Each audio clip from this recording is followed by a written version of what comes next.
이 영상은 TWA 후디니 최초 입문 강의 1강 파트 3입니다. 수업의 원활한 이해를 위해 상단에 표시된 첫 영상부터 보시는 걸 추천드립니다. 이번 시간은 약간의 모델링과 라이팅, 텍스처링, 렌더링까지 진행할 예정입니다. 여러분의 후디니 공부를 응원합니다. 이번 영상의 맨 마지막에 과제에 대한 이야기가 있으니 꼭 참고해주세요. 그럼 시작해보겠습니다. 오브젝트 배치하고 노드 몇 개 다뤄보기. 자, 여러분께 4번 내용부턴 재밌을 거라고 확신을 드렸었는데요. 4번을 막상 촬영하고 보니 재밌다기보단 어려웠을 것 같아서 미안한 마음이 있습니다. 이제 진짜 좀 더 재밌는 내용이랍니다. 꼭 포기하지 마시고 끝까지 들어주세요. 지금부터는 이런 결과물을 만드는 과정을 같이 해보려고 하고 있습니다. 첫 수업 시간인데 왜 결과물까지 만들려고 하냐면 제 이야기를 조금 해드리자면 후디니를 공부하다 보면 기본기를 쌓는 과정에서 시간이 꽤 오래 걸립니다. 이때 결과를 만들어가면서 작업하지 않다 보면 막상 나중에 결과를 뽑고 싶을 때 결과를 내지 못하는 경우가 생기더라고요. 제가 처음 공부할 때 그런 케이스였는데요. 결과를 내지 않고 작업만 오래 했었어요. 오케이, 나 이제 지오메트리로 이런 효과 만들 수 있다. 렌더는 나중에 몰아서. 오케이, 나 이제 불 만들 수 있고 연기도 만들 수 있다. 렌더는 나중에 몰아서. 이런 식이었답니다. 렌더가 급한 게 아니니까 라이트도 잘 설치하지 않고 매터리얼도 세팅하지 않고 작업했던 것 같아요. 막상 렌더로 결과를 뽑아야 하는 시점이 왔을 때 결과물이 너무 형편이 없어서 아쉬웠고 매터리얼이나 라이팅, 렌더를 배우는데 또 시간이 꽤 오래 걸렸습니다. 매터리얼과 라이팅을 고려하고 만드는 습관도 반드시 필요합니다. 또한 렌더를 곁들여가면서 작업하는 건 후디니 공부에 좋은 동기부여가 될 겁니다. 후디니가 가진 렌더 엔진 멘트라는 꽤 강력하거든요. 자, 그럼 만드는 과정을 시작해보도록 하겠습니다. 자, 지금까지 만들었던 과정은 저장할 필요가 딱히 없을 것 같아서 후디니를 새로 켜고 시작하도록 하겠습니다.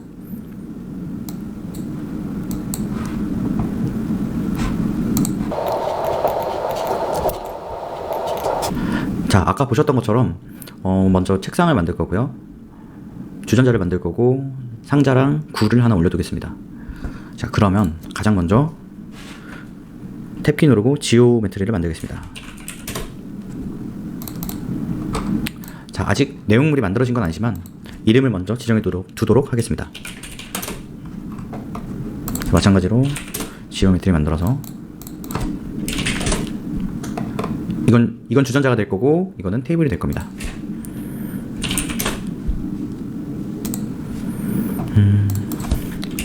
박스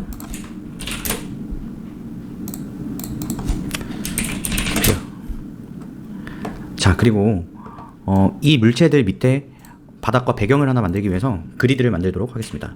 마찬가지로 지오메트리 그리드. 제가 대문자로 치는 건 여러분들은 원하는 대로 치시면 됩니다. 저는 대문자로 쓰는 것이 좀 눈에 잘 들어와서 그렇게 하고 있습니다.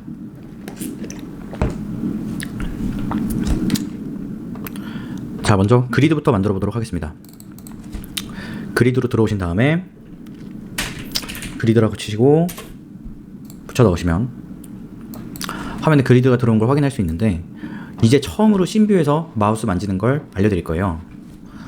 왼쪽 마우스 버튼을 클릭하시고 회전을 하시면 이렇게 포인트를 잡고 주변을 살피는 걸 할 수 있습니다. 그리고 가운데 휠키를 돌려주면 확대하고 축소를 할 수 있습니다.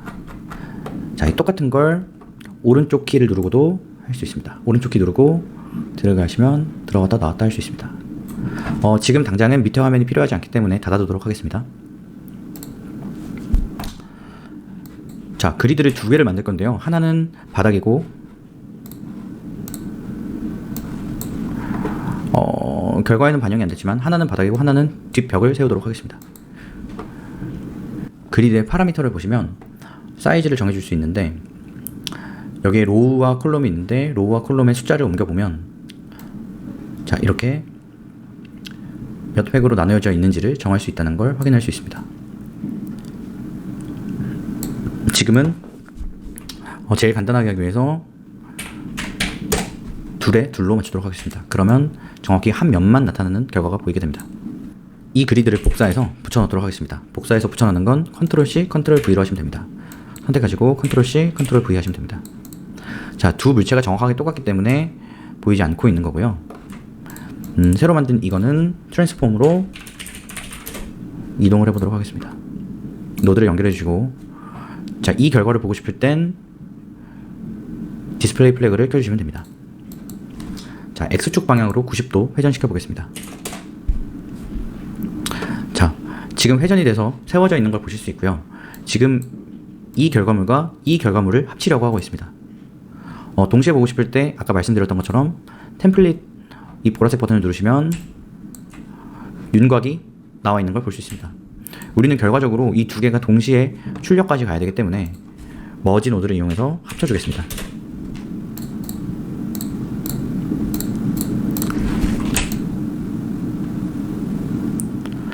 자, 지금 이렇게 패닝을 해서 보시면 한쪽 면은 하얗게 보이지만 한쪽 면은 상대적으로 파랗게 보이는 걸 볼 수 있습니다. 자, 이렇게 파랗게 보이는 면은 후디니에서 뒷면이라고 인식하고 있다는 뜻입니다. 지금은 그렇게 중요한 내용이 아니니까 넘어가도록 하겠습니다. 자, 그리드는 다 만들었고요. 다시 오브젝트로 나가서 테이블을 만들러 가보겠습니다. 제가 만들었던 테이블은 상판이 있고 다리가 4개가 있는 형태이고요. 그러면 일단 박스를 꺼내보도록 하겠습니다. 준비물들을 바로바로 꺼내도록 하겠습니다. 자, 박스를 꺼냈는데 이 신뷰에서 아까 만들었던 그리드가 보이고 있는 걸 확인할 수 있습니다. 지금은 작업의 편의를 위해서 이 그리드가 보이지 않도록 할 건데요. 그거는 신뷰에 이쪽을 꾹 눌러보시면 세 가지 옵션이 나옵니다. 맨 위에 있는 Show All Objects는 모든 오브젝트가 이 신뷰에서 보이도록 하는 것입니다. Ghost Other Objects는 지오메트리에서 작업을 하고 있을 때 바깥에 있는 오브젝트들은 투명하게, 반투명하게 나오도록 하는 것입니다. Hide Other Objects는 지오메트리에서 작업하고 있을 때 지금 작업하고 있는 공간에서 디스플레이 플래그가 켜져 있는 것만 디스플레이 플래그가 켜져 있는 결과만 나타나게 하는 것입니다. 지금은 보시면 고스트 상태로 되어 있기 때문에 Hide Other Object로 바꿔서 그리드가 안 보이도록 하겠습니다.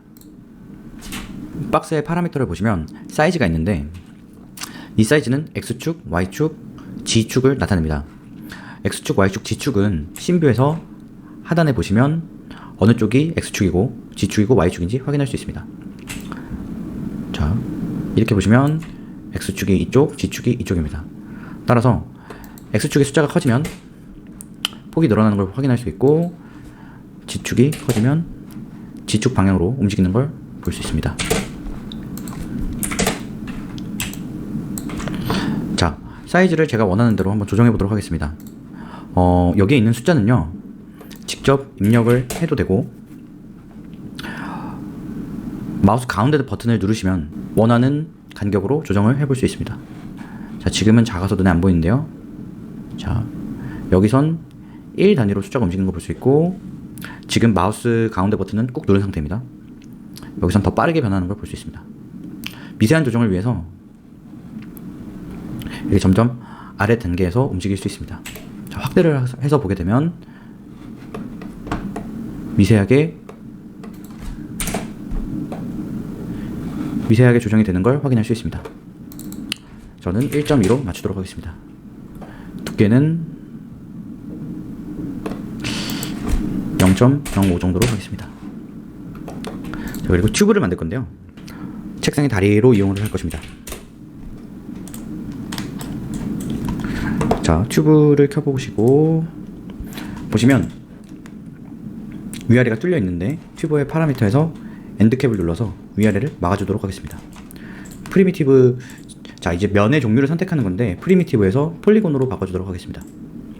다리에 지름을 0.03으로 둘 다 맞춰주도록 하겠습니다. 자, 상판은 이 정도 사이고요. 다리의 길이는 이 정도를 이용하려고 하고 있습니다. 자, 먼저 다리들을 먼저 세워놓고 작업을 할 건데요.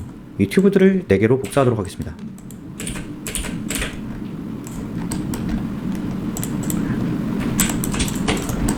그리고 트랜스폼 노드를 붙여서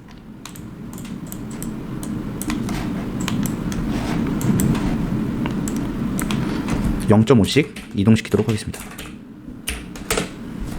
위에서 보시면 X축으로 0.5, 아래축 G축으로 0.5 이동한 걸 볼 수 있습니다. 트랜스폼 노드들을 복사해서 배열을 해주시고 Y를 눌러서 필요 없는 선들을 자르겠습니다. 튜브와 트랜스폼들을 연결해 주시고, 자, 다리를 여기, 여기, 여기, 여기 하나에 나타나도록 하겠습니다.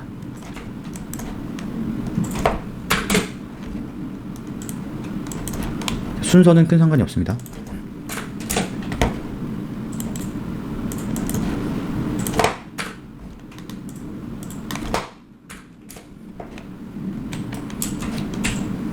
그러면 만들어진 이 4개의 다리들을 하나로 묶어주기 위해 머지를 사용하겠습니다.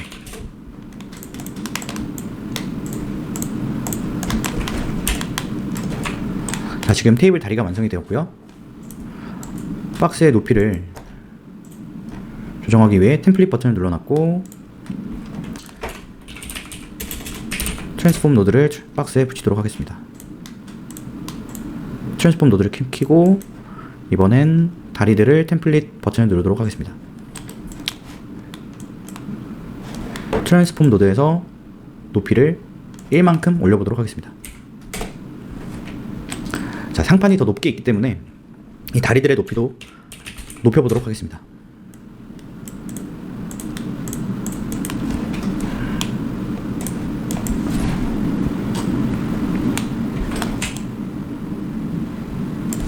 네, 좋습니다. 그리고 이제 상판과 다리를 합쳐주기 위해서 머지를 이용하겠습니다.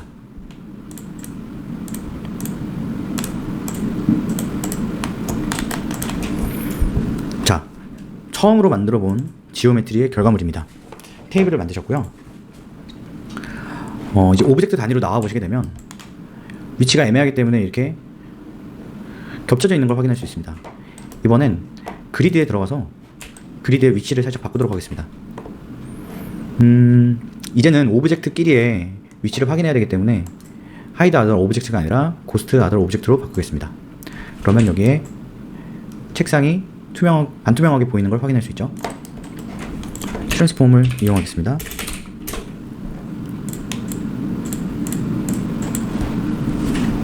자, 우리는 G축으로 마이너스 방향으로 이동하면 될 것 같기 때문에 G축에 마이너스 1을 입력해 보겠습니다. 조금 더 뒤로 갈게요. 미세 조정은 마우스 중간 클릭으로도 할 수 있습니다. 자, 이 정도면 충분할 것 같아요. 자, 오브젝트 창에서도 이렇게 껐다 켰다를 할 수 있는데요. 지금은 켜두고 작업을 하도록 하겠습니다. 이제 물체를 올려두는 과정을 해볼 건데 T에 들어가 보도록 하겠습니다. 지금은 이미 만들어져 있는 후디니에서 제공하는 오브젝트를 하나 꺼내보도록 할 거예요. 플라토닉이라고 치시면 플라토닉 솔리드라고 치시면 이런 형태의 물체가 나오는데 솔리드 타입에서 T팟을 누르도록 하겠습니다. 자, 이 주전자 모양이 나왔죠. 제가 아까 설명드렸던 인풋이 없는 노드가 있다고 했는데 사실 이 노드도 들어가서 직접 보시면 그 안에서 되게 복잡하게 만들고 했었던 걸 확인할 수 있습니다. 지금 이쪽이 T폿인데요. 바디, 베이스, 핸들 이런 식으로 작업했던 환경을 보실 수 있습니다. 더 들어가 보시면 이렇게 들어올 수 있고 네트워크 뷰에서 이런 과정에 지금 있다라는 걸 확인할 수 있고 하나씩 밖으로 나갈 수도 있습니다. 자, 우리는 플라토닉 노드를 꺼내서 T팟을 선택했고요. 트랜스폼 노드를 이용하겠습니다. 사이즈를 줄여보도록 하겠습니다. 트랜스폼 사이즈는 0.25로 맞추도록 하겠습니다. 그리고 높이를 조정해 볼 건데요.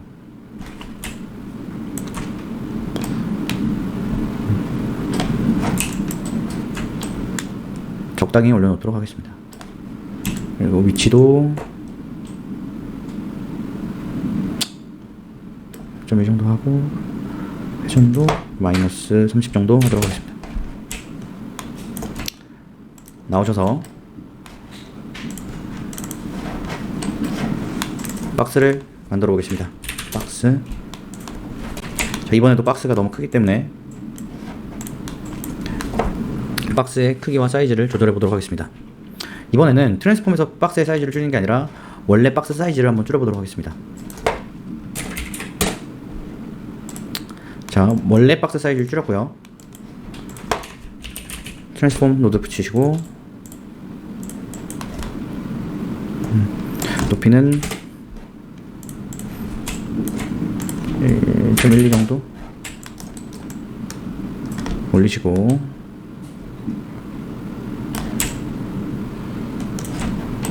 자, Z축으로도 조정을 해보겠습니다. 이 정도면 될 것 같고요. 오브젝트로 나오셔서 스피어 구 모양을 만들어 보겠습니다.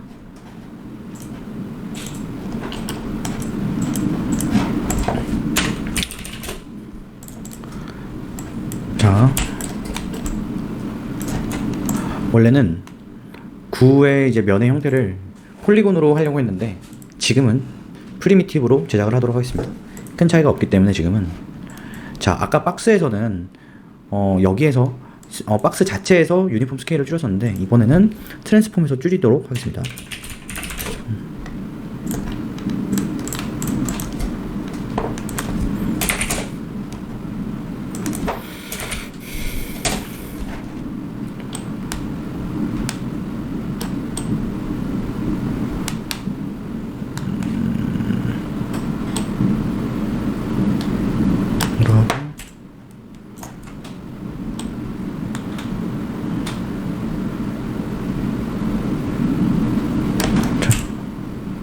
이 정도면 될 것 같습니다. 자, 지금까지 간단하게 물체를 만들어 보고 지오메트리로 표현을 해보도록 했습니다. 자, 우리는 이런 형태를 만들 거고요. 그러면 이런 느낌으로 카메라가 잡히면 되겠죠. 자, 이제 카메라 세팅 해보도록 하겠습니다. 자, 카메라 잡아볼 건데요. 카메라는 오브젝트에서 카메라라고 치고 엔터를 쳐도 카메라를 만들어낼 수 있지만 신뷰에서도 카메라를 만들 수 있습니다. 어떻게 하면 되냐면 이 부분에 노캠이라고 써있는 이 부분을 클릭해 보시면 뉴 카메라라고 있습니다. 네트워크 뷰에서 카메라를 만들게 되면 카메라가 땅에 박혀있는 형태로 나타나게 되고 디폴트 값으로 되어 있는 걸 확인할 수 있는데요. 카메라 지우고요. 신뷰에서 뉴 카메라를 눌러서 만들게 되면 지금 보고 있던 화면 그대로 카메라가 잡히게 됩니다. 아까처럼 네트워크 뷰에서 카메라를 만드는 것보다는 좀 더 편리하게 이용할 수 있습니다. 저는 지금 여기에 락 버튼이 걸려 있고 여러분들이 카메라를 처음 만드셨을 때 락 버튼이 안 걸려 있을 수도 있어요. 보시면 락 카메라 라이트 투 뷰라고 써 있는데요. 이건 뭘 의미하냐면 여기서 카메라 1이 선택되어 있는 상태에서 락 버튼이 눌려 있으면 제가 화면을 옮겼을 때도 이 구도의 정보가 이 카메라에 들어간다는 뜻입니다. 자, 지금 이 락 버튼이 눌려 있는 상태로 이동을 하면 이 카메라의 정보가 저장이 되어 있다는 뜻입니다. 그러나 락 버튼을 풀어놓고 공간을 움직이게 되면 자, 화면이 어떻게 바뀌는지 보세요. 위아래에 있던 회색 줄이 사라졌죠. 아까 위아래에 있던 회색 줄은 지금 카메라에 이만큼이 결과물로 송출될 거다라는 걸 보여주는 겁니다. 그 회색 부분은 송출되지 않는다는 뜻이에요. 카메라 1으로 가보겠습니다. 자, 이만큼은 결과에 송출되지 않고 이만큼이 우리가 송출하려는 결과라는 뜻입니다. 자, 카메라의 세팅을 잡아볼 건데요. 자, 카메라의 파라미터를 보시면 뷰에 가시면 해상도에 관련된 정보와 렌즈의 배율에 관련된 내용이 있습니다. 다른 것들은 나중에 더 설명드릴 거고, 자, 이 레졸루션은 해상도에 직접적인 영향을 줍니다. 예를 들어서 1920에 1080이라고 하면 우리가 잘 알고 있는 풀 HD 화질이 되는 거고요. 1280에 720이면 HD 화질이 되는 겁니다. 픽셀 어스펙트 레이시오는 픽셀당 비율을 말하는데 1대1이기 때문에 1이라고 써있는 겁니다. 자, 제가 원래 만들었던 결과물과 이 구도를 좀 비교해 볼 건데요. 자, 이 구도에 맞게 맞춰보겠습니다. 자, 방금 화면이 팍 풀린 느낌이 들었는데 아까 말씀드렸다시피 카메라 락이 안 켜져 있기 때문입니다. 이제 풀리고 나서 카메라로 돌아가려고 하면 여기 노캠을 누르시고 캠 1을 선택해 주시면 됩니다. 자, 카메라 락을 거시고요. 구도를 잡아보겠습니다. 자, 구도를 잡는데 제 것과 느낌이 좀 다르죠. 그 이유는 자, 구도가 잡히지 않는 느낌이 드는데 그 이유는 포컬 랭스 때문입니다. 자, 이게 카메라에서 몇 미리 렌즈다 라고 표현하는 그 미리수를 말하고 있거든요. 50mm 렌즈면 사람 눈에 가까운 정도이고, 직접 숫자를 바꿔보면서 느낌을 알려드리겠습니다.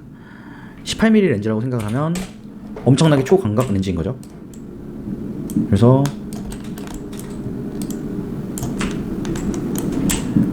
마치 엄청나게 거대한 구와 벽 앞에 주전자가 있는 것처럼 보이고, 뒤로 빠졌을 땐 한없이 멀어 보이게 됩니다. 자, 이 숫자를 높이게 되면 멀리서 망원 렌즈로 보는 것처럼 보이게 되는데요. 제가 아까 보여드렸던 결과와 더 비슷한 구도를 갖출 수 있게 됩니다. 자, 한번 구도를 잡아보도록 하겠습니다.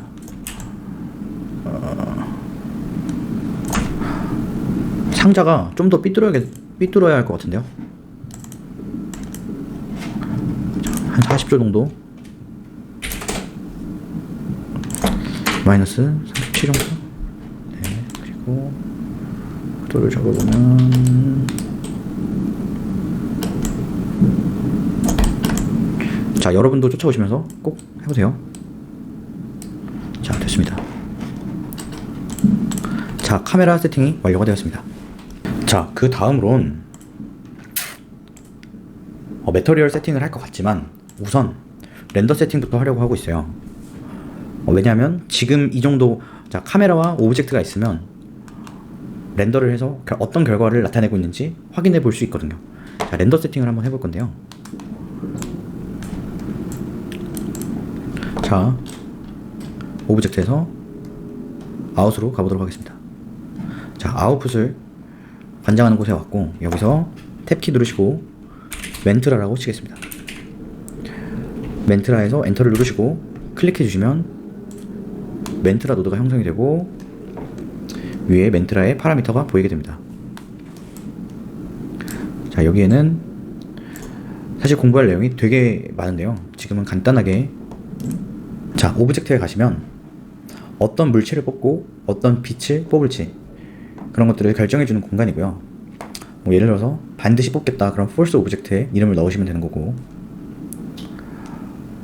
이 빛만 나왔으면 좋겠다 하면 솔로 라이트, 이런 식으로 입력을 해주시면 됩니다. 지금은 간단하게 하기 위해서 캔디데이트 오브젝트랑 캔디데이트 라이트로 할 거예요. 이건 무슨 뜻이냐면 오브젝트에 있는, 그리고 여기에 켜져 있는 것들은 다 출력을 한다는 뜻입니다. 오브젝트 건들지 않고 렌더링으로 갈 건데요.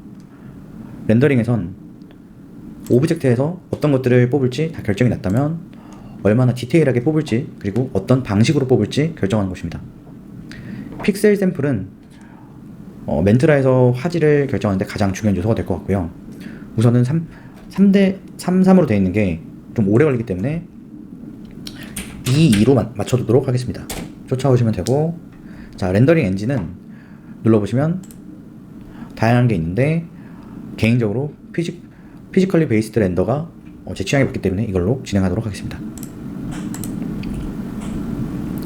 자, 그럼 여기 카메라라고 써있는데요. 보시면 /obj/ 카메라 cam1 이라고 되어 있는데, 자, 이 cam1이 어디에 있는지 주소가 써 있는 거예요. 즉 obj에 cam1을 불러오겠다 라고 /obj/ cam1 이렇게 써 있는 거죠. 만약에 이게 원하는 카메라가 이게 아니라면 외부에서 카메라를 드래그해서 올려놓으셔도 됩니다. 자, 지워놓고, 자, obj에서 cam1 우리가 쓸 카메라를 올려놓으시면 바로 들어갑니다. 자, 자, 이렇게 하지 않는 방법이 또 하나 있는데요. 여기 보시면 오픈 플로팅 오퍼레이터라고 있는데 클릭해 보시면 우리 네트워크 뷰와 비슷한 윈도우에서 내 컴퓨터 키시면 C 드라이브 밑에 뭐가 있고 하는 것과 비슷하게 오브젝트 밑에 카메라가 준비되어 있는 게 보이실 겁니다. 카메라가 여러 개가 있었다면 다른 카메라도 나와 있었을 겁니다. 한번 다른 카메라를 한번 만들어 볼게요. 여기엔 제 이름을 써보겠습니다. 스티브라고 카메라를 만들었고, 자, 이 밑에 있는 카메라입니다. 이 카메라도 구도를 간단하게 잡아볼게요.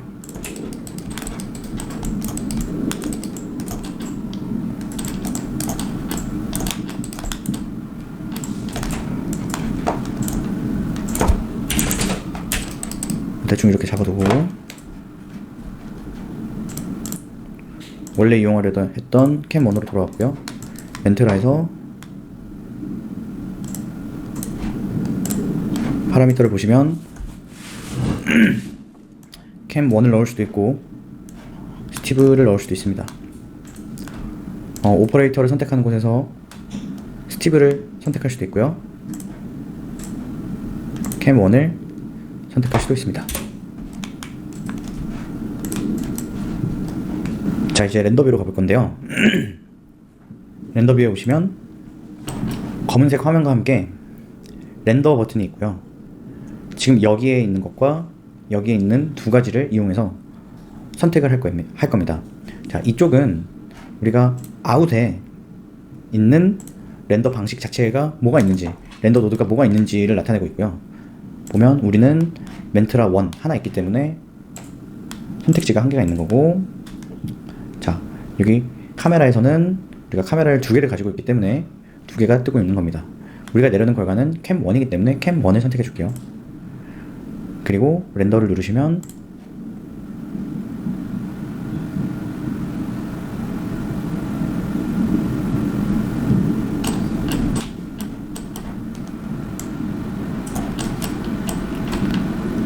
자, 결과물이 처음으로 만들어진 걸 확인할 수 있습니다. 제가 색깔을 넣지 않고 바로 이렇게 결과물을 만들었던 이유는 이 렌더뷰에서는 밑에 스냅샷을 찍는 기능이 있습니다. 그래서 점차적으로 어떻게 색깔을 입혀 나가는지 기록해 보면서 확인할 수 있거든요. 스냅샷도 되게 유용한 기능이기 때문에 꼭 활용해 보셨으면 좋겠습니다. 스냅샷을 찍어 보도록 하겠습니다. 자, 찍어 주시면 자, 스냅 1이라고 나와 있는 게 보이시고, 액티브 렌더는 지금 최근에 렌더를 걸고 있던 장면이고 그 앞으로 가셔야 스냅 1이 나오게 됩니다. 지금 스냅 2라고 이름을 저장할 수 있고 슛을 누를 수 있게 되어 있는데요. 이번에는 카메라를 바꿔서 스티브로 렌더를 해보겠습니다.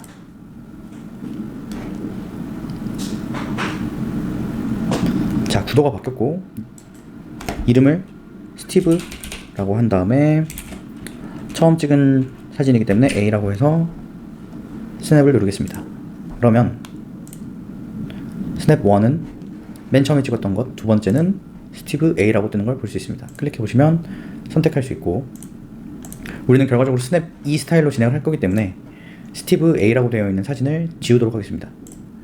자, 그러면 아까는 여기에 누를 수 있었지만 지금 가운데가 없어지고 한 장의 사진이 저장이 되어 있고 한 장은 액티브 렌더를 확인할 수 있도록 설정이 되어 있습니다. 캠1으로 돌아와서요. 이제부터는 매터리얼을 지정해 보도록 하겠습니다.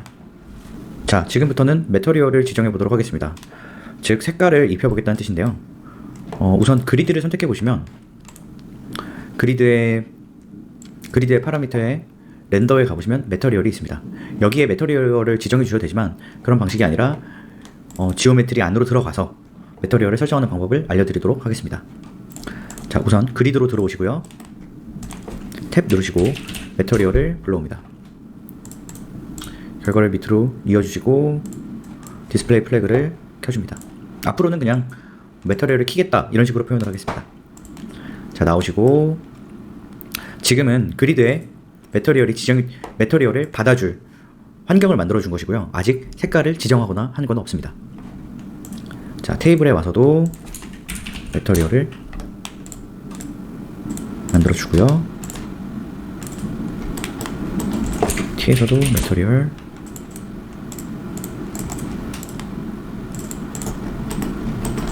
박스에서도 매터리얼.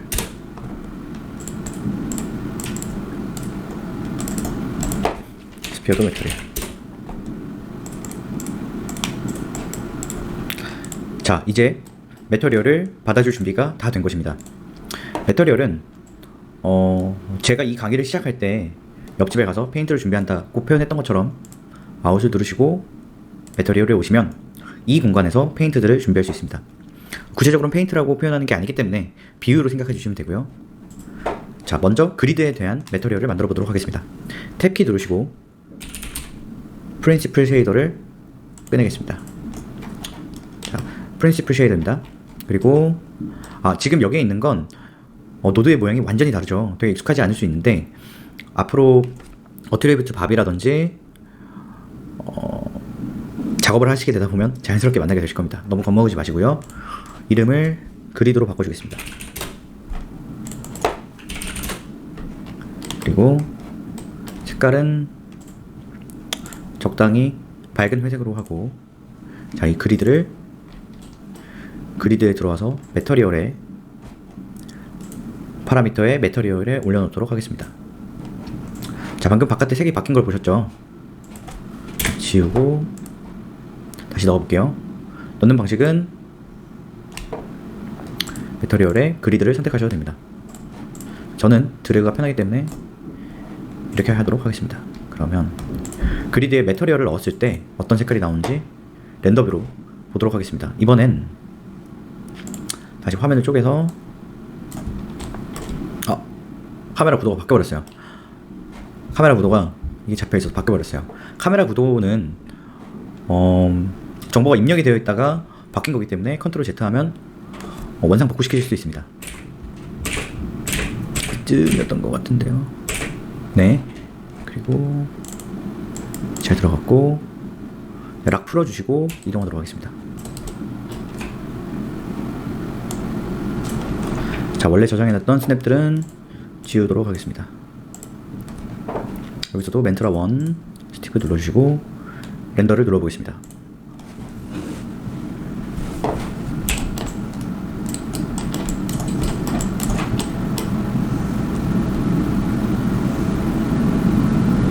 스티브로 했네요. 캠 1을 누르고 렌더를 멈추시고 다시 해보겠습니다.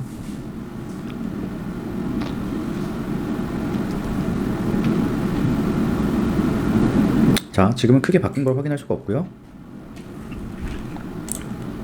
스냅샷을 계속 찍어두도록 하겠습니다. 그러면 테이블에도 매터리얼을 만들어 보도록 하겠습니다. 프린시플 쉐이더를 꺼내시고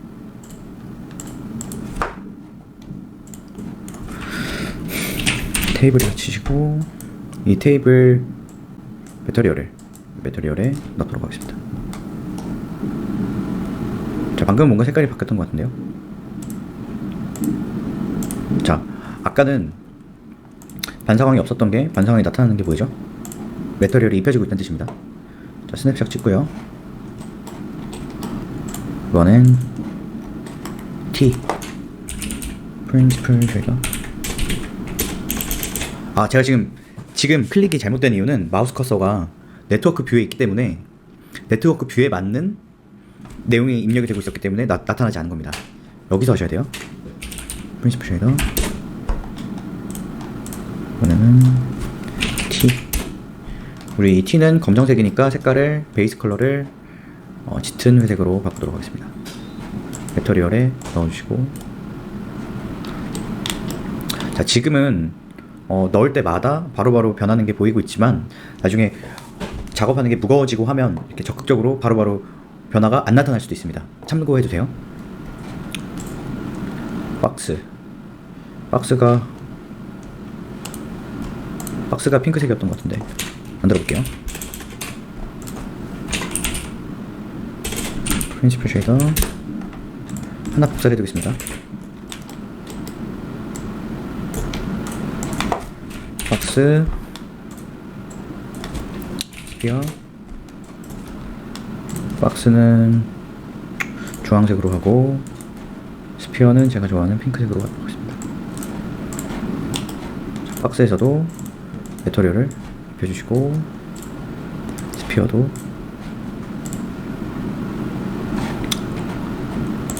스냅샷을 안 찍어놨네요. 찍을게요. 스피어도 배터리를 넣겠습니다. 스냅샷 찍어둘게요. 전반적인 것만 보면 되니까 지금은 렌더를 다 기다리지 않고 스냅샷을 찍도록 하겠습니다. 자, 액티브 뷰에서 지금 이렇게 막 열심히 일하는 게 보이고 있죠. 근데 이 부분을 먼저 보고 싶다면 여기서 클릭을 하고 계시면 이 점들이 먼저 집중적으로 해결을 하고 나가는 걸 볼 수 있습니다. 보이시나요? 우선적으로 여기부터 계산을 하는 거예요.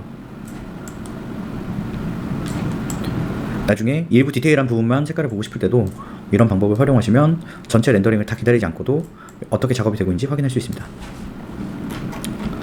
자, 매터리얼의 설정에는 이제 이 티팟 같은 경우에 얼마나 금속 재질로 느껴지는지, 또 구는 얼마나 반사를 할지 이런 걸 정해줄 수 있는데, 이것은 라이트를 만든 후에 해보도록 하겠습니다.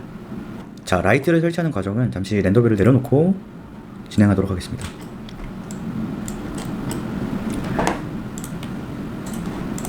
자, 라이트는 오브젝트에서 라이트라고 치시면 나오고요. 지금은 포인트 라이트이 아니라, 자, 라이트의 파라미터에서 포인트 라이트이 아니라 선 라이트로 하겠습니다. 각도는 이 라이트의 각도는 이 씬뷰에서도 조절할 수 있는데, 이 씬뷰 내에서 조절하는 거는 이쪽 내용을 알아야 되기 때문에 지금 설명 안 드리고 트랜스폼에서 직접 로테이션으로 조절해 보도록 하겠습니다. 자, 높이도 올려두도록 하고요. 동일한 라이트를 두 개를 만들어 보도록 하겠습니다. 자, 똑같은 라이트고요. 둘 다 선 라이트입니다. 자, 라이트의 위치를 조금 움직여 볼게요.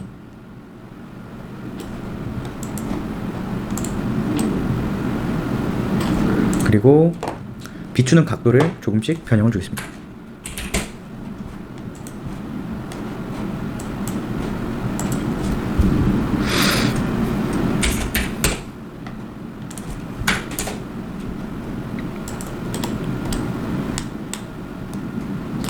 자, 지금 이거는 정해진 빛의 각도를 정확하게 할 필요가 없기 때문에 여러분도 임의로 작업하셔도 상관없습니다.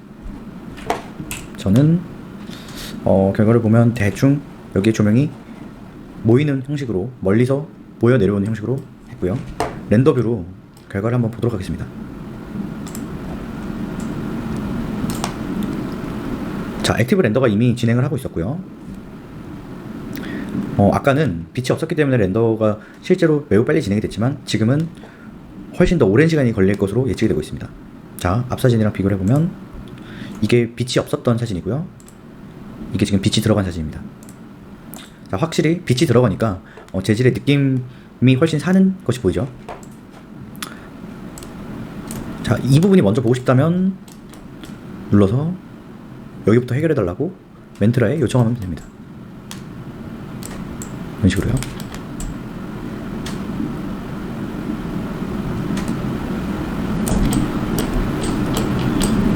자, 이렇게 멘트라는 기본적으로 전체 화면을 아주 러프하게 보여준 뒤에 구체적인 장면들을 이제 렌더를 해주는데요. 저도 처음에 작업할 때 이렇게 비벼가면서 막 빨리 만들어 보려고, 그리고 어떻게 잘 나오나 보려고 했었는데 좋지 않은 것 같아요. 지금 이게 결과물이 아니기 때문에 바로 넘어가시고 추가적인 작업들을 먼저 진행하시는 게 도움이 될 것 같습니다.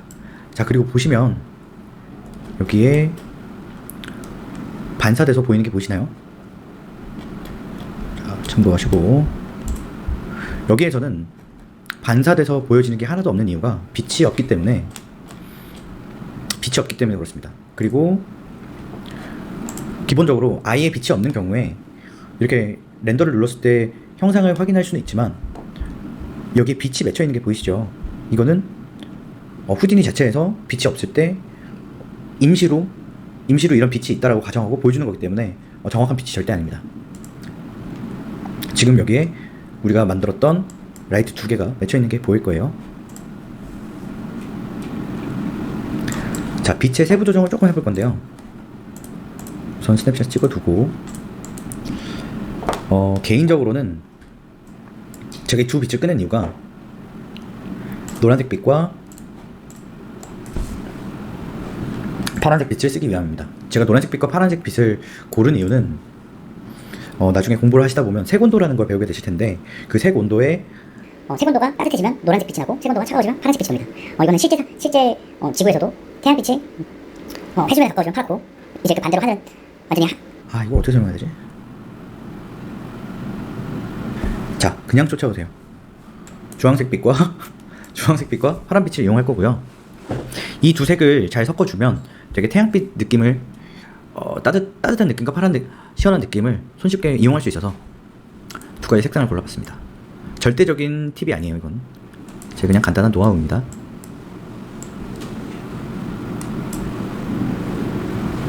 자, 거의 흰색 빛이 된 걸 보실 수 있어요. 자, 이게 아까 완전한 흰색으로 만든 결과물이었고,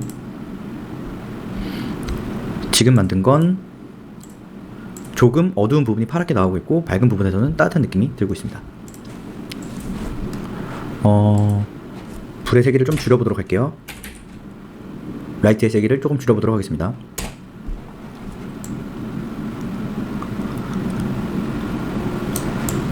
자, 제가 지금 이렇게 비비는 과정이 제가 말씀드렸던 시간을 낭비하는 과정입니다.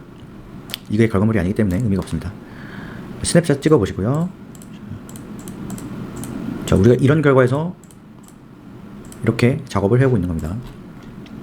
이제 매터리얼 세팅들을 조금 손 봐보려고 하는데, 그 이유는 빛이 세팅이 됐기 때문에 매터리얼들의 느낌을 좀 더 살려줄 수 있을 것 같아요. 먼저 티팟에서 우리가 만들려는 티팟은 금속 재질로 되어 있기 때문에 메탈릭의 수치를 좀 올려보도록 하겠습니다. 자, 티팟에서 자, T라고 써있죠. 그래서 반사의 메탈릭 수치를 높여주시면, 자, 이럴 때 비비는 겁니다. 빨리 봐야 하기 때문에. 아까보다 금속적인 느낌이 나타나고 있고요. 이제 이 스페큘러에서 거칠기를 낮춰주겠습니다.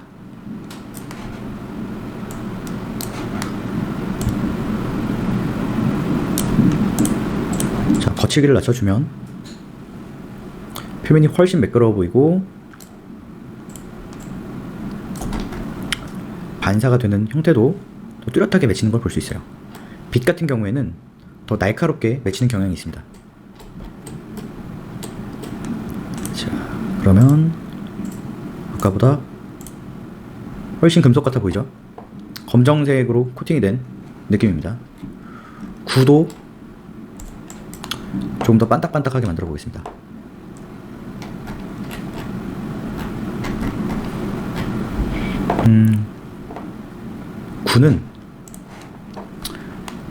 구는 메탈릭을 올리지 않고 러프니스만 낮춰보도록 하겠습니다.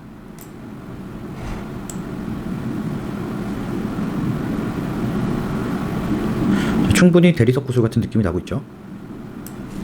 자, 앞에 것과 비교를 해보면 심지어 이 안에서도 반사광까지 표현이 되는 걸 확인할 수 있습니다. 자, 스냅샷 누르고 박스에서도 러프니스를 조금 낮출 건데요. 자, 박스가 사실 지금 티팟이나 스피어 같은 경우에는 뭔가 입체적인 느낌이 살아있는데, 입체적인 느낌이 들지 않는 이유는 면이 완벽하게 붙어 있어서 그래요. 그래서 베벨을 줘서 이 문제를 좀 해결해 보도록 하겠습니다. 베벨을 준다는 뜻은 모서리를 조금 둥글게 만들어 준다는 뜻이거든요. 자,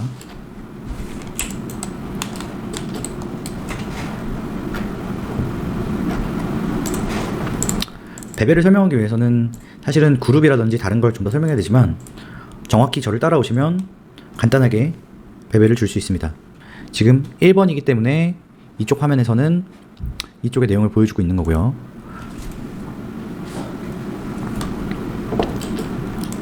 지금까지는 노드를, 자, 우선 폴리베벨을 꺼내겠습니다.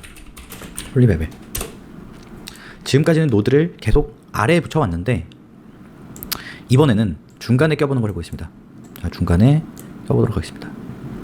자, 매터리얼이 입혀져 있는 상태로 베벨이 중간에 들어갔는데요. 베벨이 바로 역할을 하는 것이 아니라 베벨의 파라미터를 조정해줘야 됩니다. 여기서 엣지를 선택해 주시고 디스턴스를 올려주시면, 자, 뭔가 깎이는 모양이 보이시죠? 수치가 크면 이용하기가 어려우니까 수치를 0.002 정도로 하겠습니다. 가까이서 보시면, 자, 지금 작업하다가 렌더 뷰에서 이제 상자가 사라진 걸 볼 수 있는데 이렇게 작업을 막 진행하면서 바로 보는 게 불가능합니다. 원래는 내용물이 바뀌었을 때 그때그때 렌더를 눌러주시는 게 옳습니다. 자, 렌더를 멈춰두겠습니다.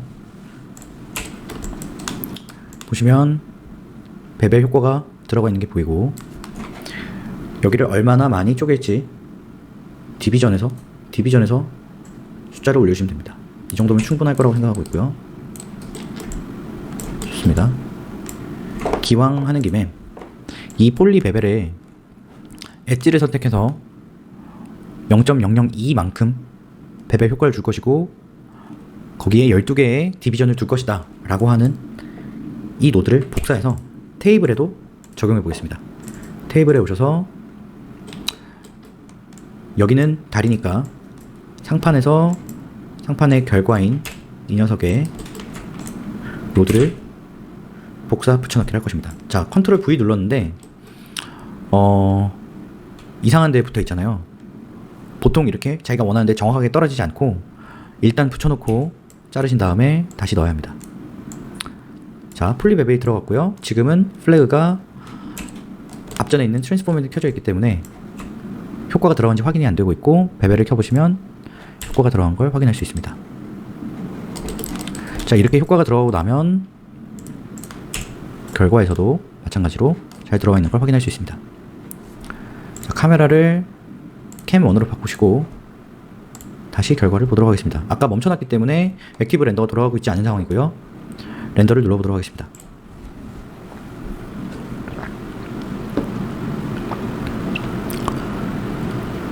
자, 비벼보겠습니다.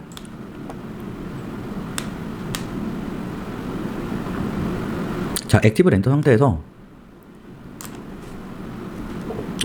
이제 베벨이 들어가지 않았던 결과와 비교해 보겠습니다.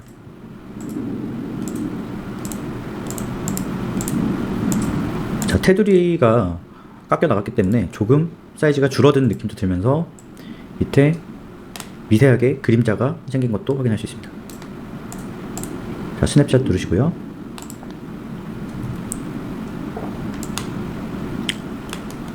자, 이번에는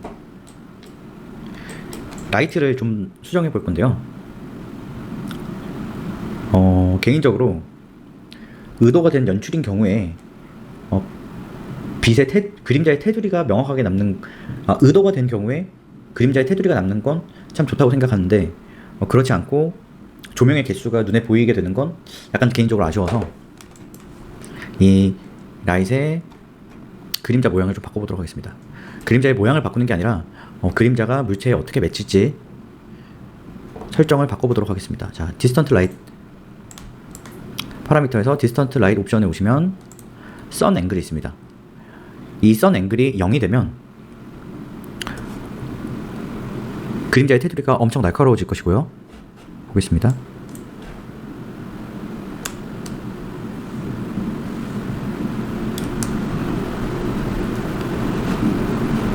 자, 아까보다 더 날카로운 그림자가 있는 걸 볼 수 있고요.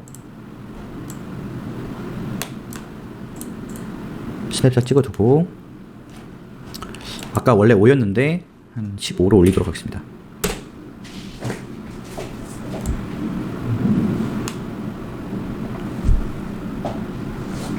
아까보다는 계산 양이 늘어나서 오래 걸리는 걸 보실 수 있습니다. 선 앵글이 0일 때는 제가 이렇게 비교했을 때 바로 결과가 나왔는데 지금은 좀 더 오래 걸리고 있죠.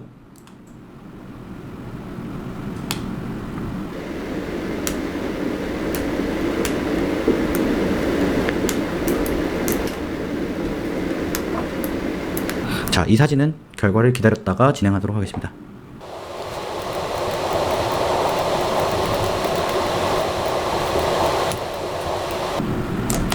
자, 너무 오래 걸리는 것 같아서 바로 이야기를 해볼 건데요. 저는 이 정도 상태에서 스냅샷을 찍어두고 말씀드리도록 하겠습니다. 스냅샷 찍으시고요. 자, 우리가 작업을 하면서 오브젝트가 완성이 되고 카메라 세팅이 완료되자마자 렌더 세팅을 했습니다. 렌더 세팅에서는 우리가 어떤 카메라를 쓰고 싶은지 정해줬고요. 오브젝트에서는 이번에는 아무것도 건드리지 않았습니다. 렌더링에서 픽셀 샘플의 숫자가 3, 3이었던 걸 낮춰줬고요. 그리고 그때 처음 본 결과가 이것입니다. 그리고 그 다음에 진행한 것이 매터리얼이었거든요. 매터리얼에서 색깔들 잡아주면서 지금 상판에 색깔이 들어가기 시작했고 색깔이 들어가기 시작했습니다. 그리고 그 다음으로 라이트를 줬어요. 그리고 라이트 색깔을 주황색과 파란색을 써서 좀 더 자연스러운 느낌이 나도록 유도를 해보았고요. 매터리얼의 세부사항을 조금씩 바꿨고, 여기에서는 박스에 베벨 효과를 줘서 끝 모서리를 부드럽게 만들어 주었습니다. 그리고 마지막으로 라이트에서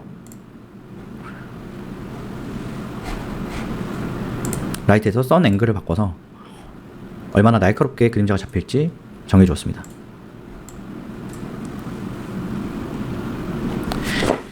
이제 마지막으로 이 결과물을 사진으로 뽑는 것까지 해볼 건데요. 사진으로 뽑는 방법은 아웃의 벤트라 노드에서 하시면 됩니다. 파라미터에 보시면 이미지, 렌더링, 오브젝트, 스크립트 드라이버 이렇게 있는데, 이미지에 오셔서 아웃풋 픽처에 어느 경로에 뽑고 싶은지 쓰시면 됩니다. 지금은 기본 세팅으로는 EXR이 써있는데요. 이 EXR이라는 포맷은 후디니에서 여러가지 채널을 동시에 뽑아서 누크나 다른 컴포지팅을 하기 위한 툴에 갔을 때 하나의 파일만으로 여러가지 자료를 다 담고 있길 바라기 때문에 더 확장된 확장자라고 생각하시면 됩니다. JPG, PNG 같은 확장자 종류 중에 하나예요. 그런데 지금은 EXR을 쓰는 게 아니라 우리한테 가장 익숙하고 쉬운 JPG로 해보도록 하겠습니다.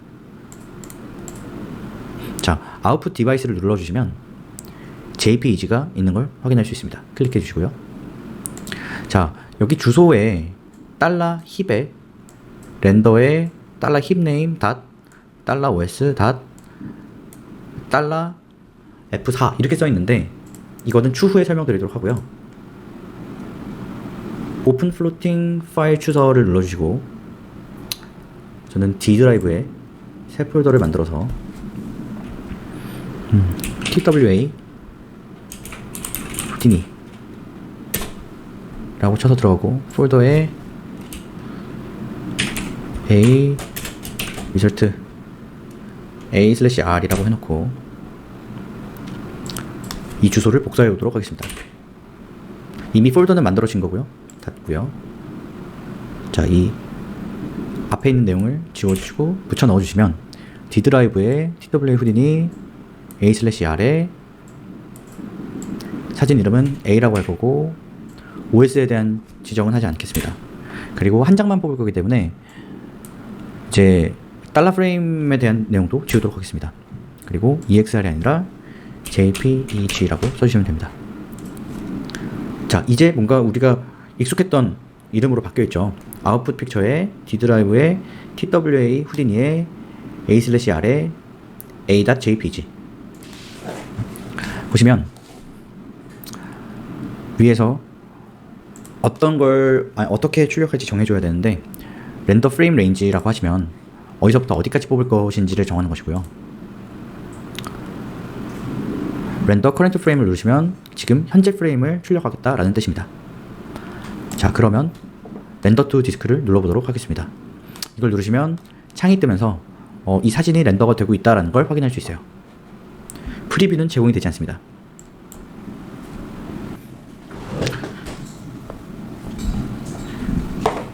자, 렌더가 완료되시고 나면 이렇게